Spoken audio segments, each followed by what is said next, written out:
Bismillahirrahmanirrahim. Assalamualaikum warahmatullahi taala wabarakatuh. Hari ini bagi subjek kurikulum Bahasa Melayu BMMB 3213, kumpulan kami akan membentangkan tentang bagaimana ABM dan BBB, iaitu alat bantu mengajar dan bahan bantu belajar, dapat membantu untuk pelaksanaan kelas ataupun menjayakan perancangan dan pembelajaran didik darjah. Kita sedia maklum bahawa kita sebagai seorang guru nanti akan dipandu oleh kurikulum, yang mana kita sekarang ni menggunakan KSSR Semakan, dan kurikulum ini akan berubah pada tahun 2027.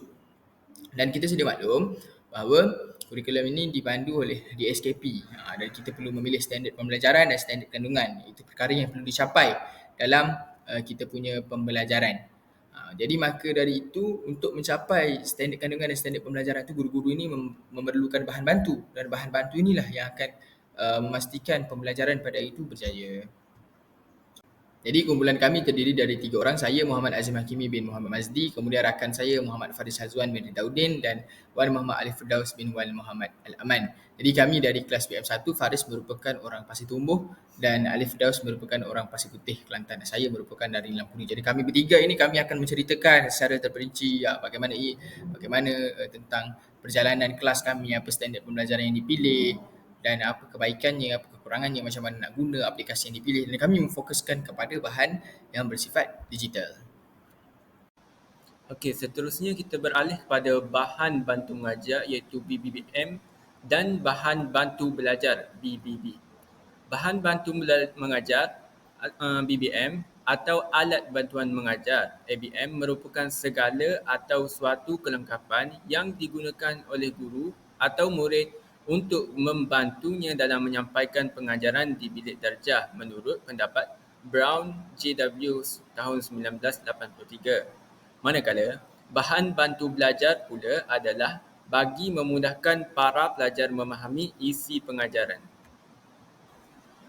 Baiklah, untuk bahan bantu mengajar ni dia terdapat 3 kategori, iaitu bahan bantu mengajar bukan elektronik, bahan bantu mengajar elektronik dan juga bahan bercorak pengalaman dan bahan sebenar.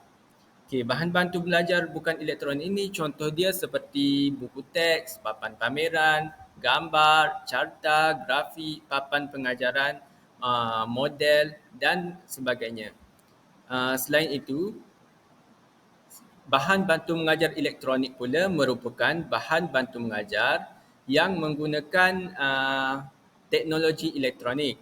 Ia juga digunakan untuk mencatat isi-isi penting ketika mengajar dan ia merupakan antara bahan bantu mengajar. Contoh bahan bantu mengajar elektronik adalah seperti projektor ataupun dengan kata lain LCD, printer slide, radio, televisyen dan juga komputer. Okey, untuk standard kandungan SK dan juga standard pembelajaran SP yang kumpulan kami pilih ialah di SKP tahun 1 Bahasa Melayu bagi kemahiran membaca. Untuk SK kami pilih 2.3 iaitu membaca dan mengapresiasi karya sastera dan bukan sastera. Untuk standard pembelajaran SP pula kami pilih 2.3.1 iaitu membaca, mengenal pasti dan menyatakan nilai daripada bahan serta sastera dan bukan sastera, iaitu contohnya seperti pantun. Baiklah, seterusnya saya akan menyambung pembentangan ini dengan menerangkan setiap langkah-langkah pengajaran yang kami gunakan. Yang pertama, langkah 1. Baiklah, pada langkah 1, guru meminta murid untuk menyatakan jenis-jenis karya sastera yang terdapat dalam video Upin Ipin yang ditayangkan. Yang kedua, murid harus melafazkan pantun dengan intonasi dan sebutan yang betul. Seterusnya, yang ketiga, murid dapat membincangkan persamaan dan perbezaan pantun berdasarkan jenis-jenisnya. Dan yang terakhir pada langkah 1, murid dapat menyatakan maksud pantun. Baiklah, untuk langkah yang kedua. Pada langkah ini, guru harus meminta murid untuk menyatakan perasaan mereka selepas menonton video animasi Upin dan Ipin yang ditayangkan menerusi platform YouTube. Seterusnya, guru hendaklah meminta murid untuk membacakan teks pantun dengan intonasi yang betul secara mekanis, iaitu secara kuat dan lantang. Ketiga, murid berbincang mengenai nilai murni yang terdapat di dalam pantun-pantun tersebut. Pantun-pantun yang mereka lafazkan tadi, mereka harus berbincang dalam kumpulan mengenai nilai-nilai murni yang tersirat dalam pantun tersebut.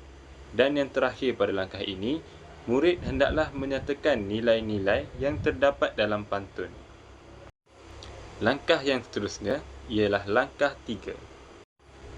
Baiklah, pada langkah ini, guru hendaklah menyuruh murid untuk membaca dan menyatakan nilai pantun yang telah dipaparkan oleh guru melalui slide.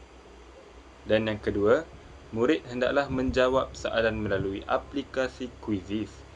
Dan yang ketiga, murid memperoleh ganjaran melalui soalan yang dijawab dengan betul. Dan yang terakhir pada langkah ini, murid dapat mengapresiasi karya sastera iaitu pantun. Baiklah, untuk BBM ataupun bahan bantu belajar yang kami gunakan adalah kami menggunakan platform Quizizz.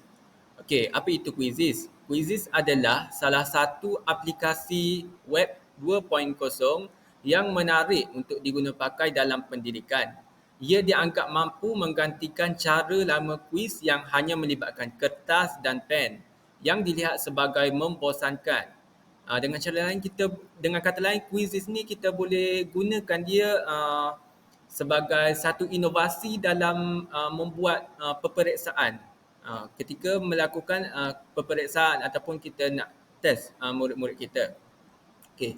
Kuis ini adalah percuma dan tidak memerlukan apa-apa bayaran. Melalui Quizizz, seseorang dapat mencipta kuis baharu atau mencuba kuis yang telah sedia ada yang dicipta oleh pengguna Quizizz yang lain. Dengan kata lain, guru boleh membuat kuis menggunakan aplikasi Quizizz ini untuk menilai kemampuan kefahaman murid-murid kita.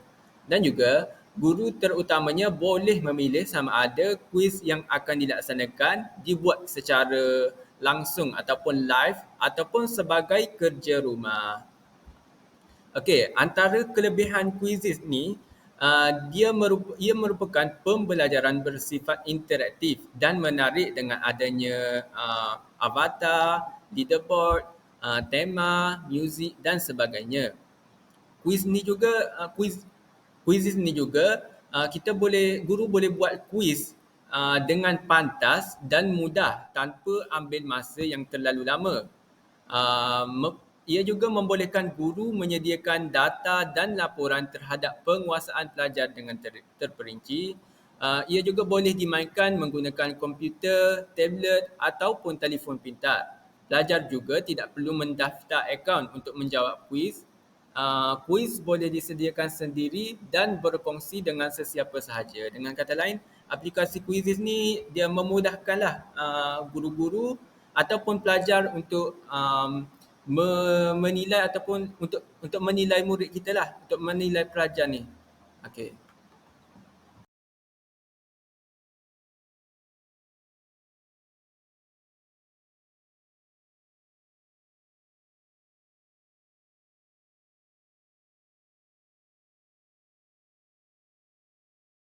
Baiklah, terdapat beberapa kelebihan ABM dan BBB digital, alat bantu mengajar dan bahan bantu belajar yang bersifat digital. Jadi, ABM dan BBB ni dia ada yang fizikal, yang biasa dan juga ada yang digital. Bila kata digital maksudnya dia menggunakan aplikasi ataupun pautan-pautan ataupun perkara-perkara yang bersifat digital lah, yang online secara dalam talian dan sebagainya.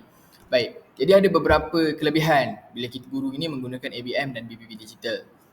Macam yang kami tengah tunjuk tadi, beberapa contoh yang telah kami gunakan dalam kelas kami. So, kelebihan dia adalah yang pertama, daya tarikan kepada pelajar. Pelajar bila benda-benda digital ataupun benda-benda moden selaras dengan abad ke-21 pada hari ini, pelajar lagi berminat untuk belajar dengan bahan-bahan digital. Kerana bahan-bahan digital ni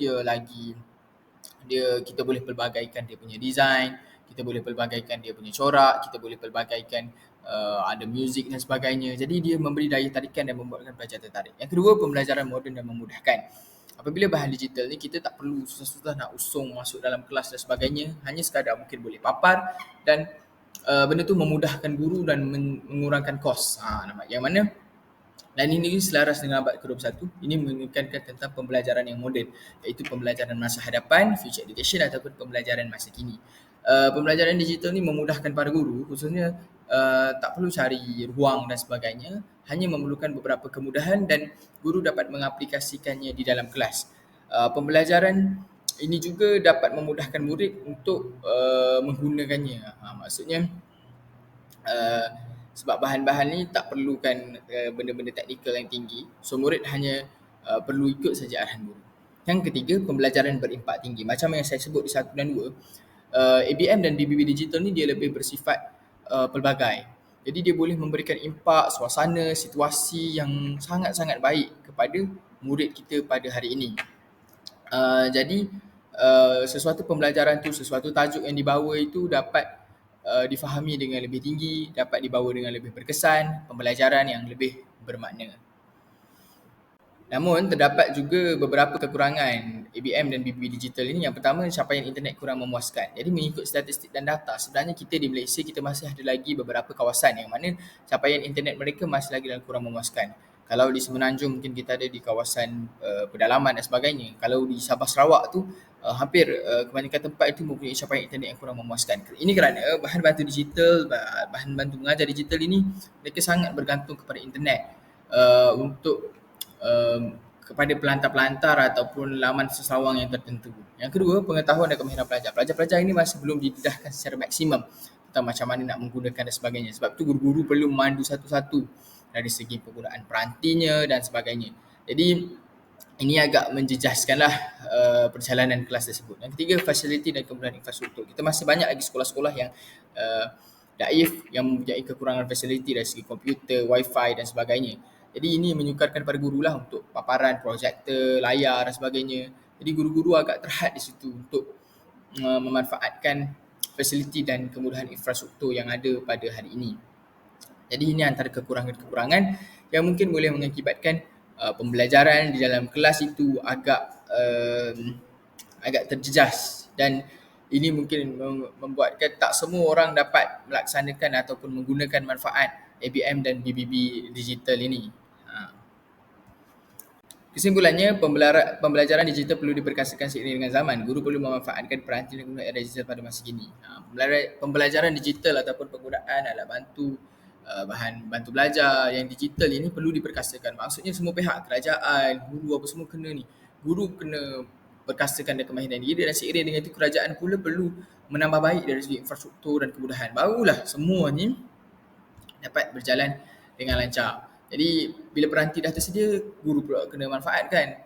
Bila guru dah mahir, kerajaan pula yang perlu sediakan. Sebab pembelajaran digital ni penting sebab kita menuju ke pembelajaran masa hadapan yang lebih mudah, pembelajaran segera, seiring yang dapat menjimatkan masa, kos, dan yang paling penting menambahkan kefahaman pelajar dan membagi pembelajaran sepanjang hayat supaya pelajar lebih berminat untuk belajar, supaya pelajar lebih gemar untuk ke kelas, ke sekolah dan sebagainya, supaya pelajar menjadikan pembelajaran ini satu benda yang menyeronokkan seiring dengan kefahaman, dan kita dapat menghasilkan generasi yang seimbang dari segi jerisnya. Itulah saya rasa semua pihak perlu mengambil peranan dalam pembelajaran digital pada masa kini. Baiklah, sekian itu sahaja pembentangan tugasan 2 daripada kumpulan kami. Sebagai wakil kumpulan, saya menyusun 10 jari andai terdapat kekurangan atau tersalah kata sepanjang pembentangan ini. Saya akhiri dengan serangkap pantun. Buah cempedak di luar pagar, ambil galah, tolong tunjukkan. Saya budak, baru belajar, kalau salah, tolong tunjukkan. Sekian, terima kasih.